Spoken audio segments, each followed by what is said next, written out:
ও মাঝি ভাই, জেগে আছো নাকি? আমাকে একটু পার করে দাও ভাই। কে? হরি ভাই নাকি? হ্যাঁ গো মাঝি ভাই, আমি হরি।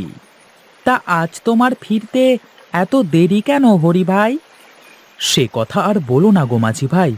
আজ গঞ্জের হাটে গিয়েছিলাম আনাজ বিক্রি করতে। মহাজন বেটা টাকা দিতে অনেক দেরি করে ফেলেছেন। টাকা নিয়ে বাজার করতে আসতে অনেক দেরি হয়ে গেছে। গাড়িও পেলাম না এত রাতে, তাই হেঁটেই আসতে আরো অনেক দেরি হয়ে গেল। ঠিক আছে ভাই, নৌকাতে ওঠো, আমি তোমাকে পার করে দিই। চলো মাঝি ভাই, অনেক দেরি হয়ে গেল আজ বাড়িতে ফিরতে। গিন্নি বাড়িতে আমার জন্য চিন্তা করছে। বুঝলে হরি ভাই, একদিক থেকে আমি বেঁচে গেছি বুঝলে। আমার জন্য চিন্তা করবে এমন মানুষ নেই। তোমারও একদিন চিন্তা করবার মানুষ হবে দেখো। নাও, এখন একটা গান ধরো দেখি। তোমার মুখের গান শুনলে সব ক্লান্তি দূর হয়ে যায়। মাঝি বাইয়া যাও রে, অকুল দরিয়ার মাঝে, আমার ভাঙা নাও রে, আমার ভাঙা নাও। মাঝি বাইয়া যাও রে, মাঝি বাইয়া যাও।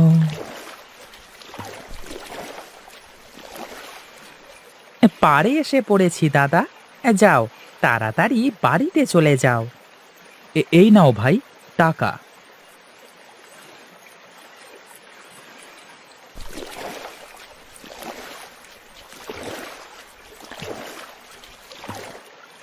হ্যাঁ, রাত তো অনেক হয়ে গেছে, আর কোনো লোক আসবে না মনে হয়। এখন একটু ঘুমিয়ে নি।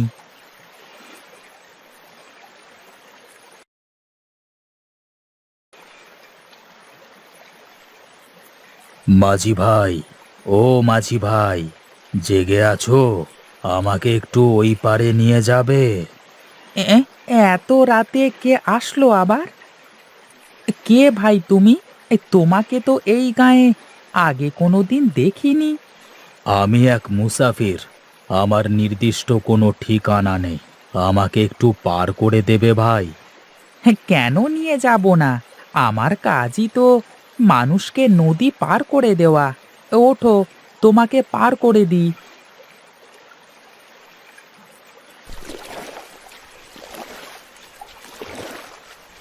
মাঝি ভাই, আমাকে একটু তিন মোহনায় নিয়ে যাবে?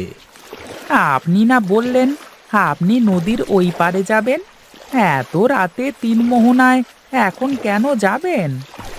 না, তেমন কিছু না। অনেক দিন ধরে আমার একটি মনোবাসনা ছিল।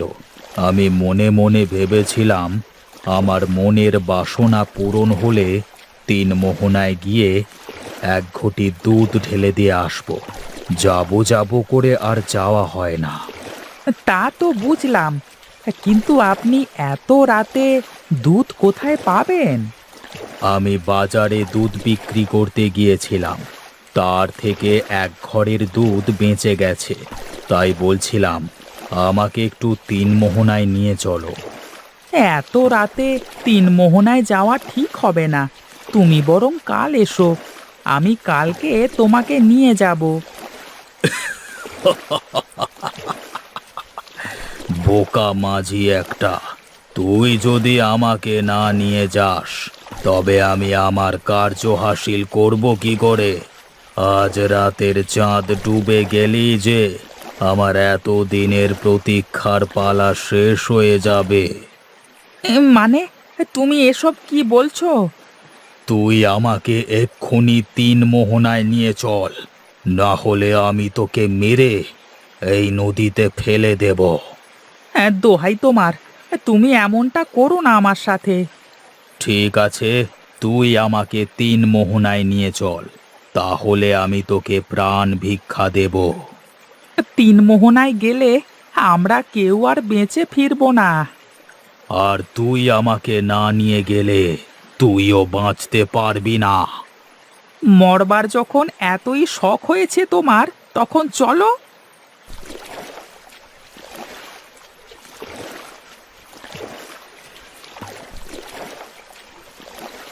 আমরা আমরা পৌঁছে গেছি।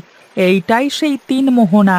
কিন্তু আপনি এত রাতে তিন মোহনায় কেন আসলেন? এই পূর্ণিমার আলোয় তিন মোহনাতে সোনার মাছ পাওয়া যায়। আমি সেগুলো নিতে এসেছি। দোহাই আপনার, এমনটা করবেন না। এমন করলে ঘোর অনর্থ হয়ে যাবে। এই মাছগুলো জলদেবীর মাছ। প্রতি বছর পূর্ণিমাতে এরা চাঁদের আলোয় এসে আয়ু বৃদ্ধি করে। এই মাছে হাত দিলে অনর্থ হয়ে যাবে। দেখি তোর জলদেবী আমার কি অনর্থ করে।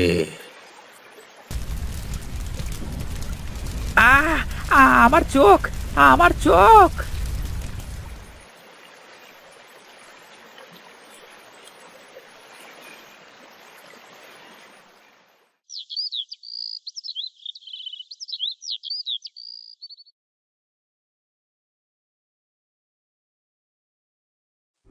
আরে, আমার চোখে কি হয়েছে? আমি কিছুই দেখতে পাচ্ছি না কেন? তবে কি আমি অন্ধ হয়ে গেলাম? কেউ আছেন আশেপাশে? কেউ আছেন? কে রে বাবা, তুই তুই এখানে কি করে এলি? আমি আমি কিছুই জানি না। আমার শুধু এইটুকু মনে আছে, কাল রাতে একটা লোক আমাকে জোর করে তিন মোহনায় নিয়ে গিয়েছিল। আর এখন আমি কিছুই দেখতে পাচ্ছি না। আমি অন্ধ হয়ে গেছি। কাল তো পূর্ণিমা ছিল। পূর্ণিমার রাতে কেউ তিন মোহনায় যায়? তুই চিন্তা করিস না বাবা, আমি তোর চোখের জ্যোতি ফিরিয়ে আনতে সাহায্য করব। তুমি সত্যি বলছো বুড়িমা? তুমি পারবে আমার চোখকে ঠিক করে দিতে? হ্যাঁ পারবো রে, নিশ্চয়ই পারবো। তুই এখন সোজা বরাবর উঠে চলে আয় দেখি আমার কাছে।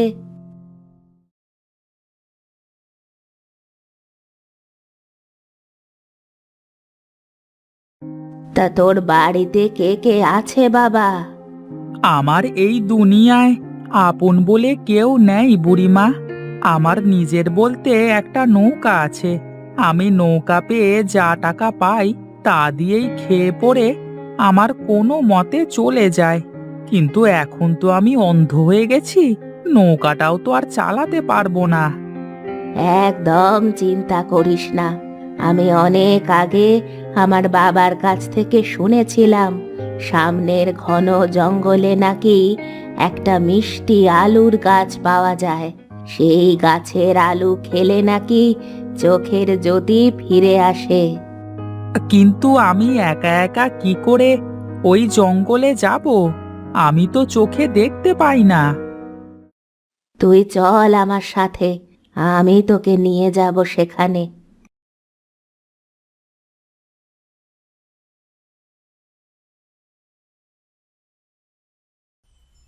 বুড়িমা, অনেকক্ষণ ধরে তো হাঁটছি, আর কত দূরে যেতে হবে? আমার বাবার কথা মতো আশেপাশেই তো হওয়ার কথা সে জায়গা। তুমি কি কোনোদিন গেছো সেই জায়গায়? না, যাইনি কখনো, কিন্তু আমার বাবার মুখে অনেকবার শুনেছি ওই জায়গাটার কথা। কি গো বুড়িমা, থেমে গেলে কেন? এই তো আমরা প্রায় চলে এসেছি। সামনে একটা গুহা দেখা যাচ্ছে। ওই গুহার মধ্যে গেলেই সেই মিষ্টি আলুর গাছ পাওয়া যাবে।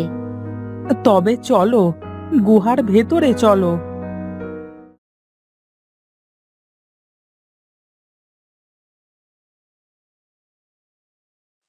ওই তো সেই মিষ্টি আলু গাছ দেখা যাচ্ছে। ওই মিষ্টি আলু গাছ দেখতে কেমন বুড়িমা? এই আলু গাছে মাটির নিচে আলু না ধরে গাছের গায়ে আলু ধরে। তবে দাও, আমাকে একটা আলু ছিঁড়ে দাও।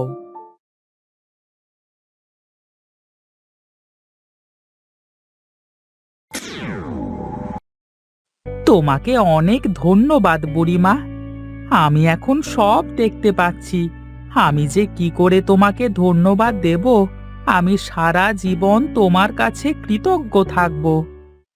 তুই আমার একটা কাজ করে দিবি বাবা? হ্যাঁ বুড়িমা, বলো, নিশ্চয়ই দেব। আমার তিন মোহনা দেখার খুব শখ। আমাকে তুই তিন মোহনায় নিয়ে যাবি? তুমি আমার চোখের জ্যোতি ফিরিয়ে দিয়েছ, আমি অবশ্যই তোমাকে তিন মোহনায় নিয়ে যাব। চলো আমার সাথে।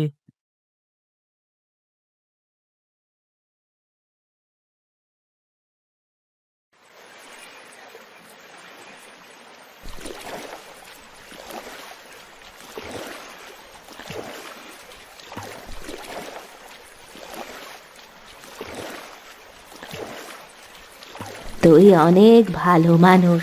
আমি এখন চলি, আমার যাওয়ার সময় হয়েছে। সে কি, তুমি মাঝ নদীতে কোথায় যাবে?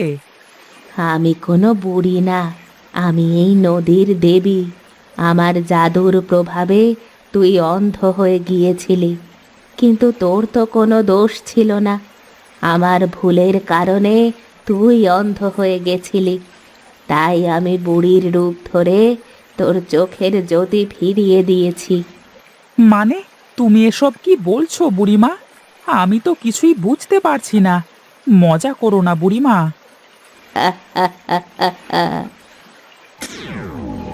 তার মানে সত্যিই তুমি নদীর দেবী? আমাকে ক্ষমা করো দেবীমা, আমি না বুঝে তোমাকে সন্দেহ করেছি। আমি জানি তুই অনেক ভালো মানুষ। বল, তোর কি চাই? আমার তেমন কোনো কিছুই চাওয়ার নেই দেবীমা। আজ থেকে তোর আর কোনো কিছুর অভাব থাকবে না।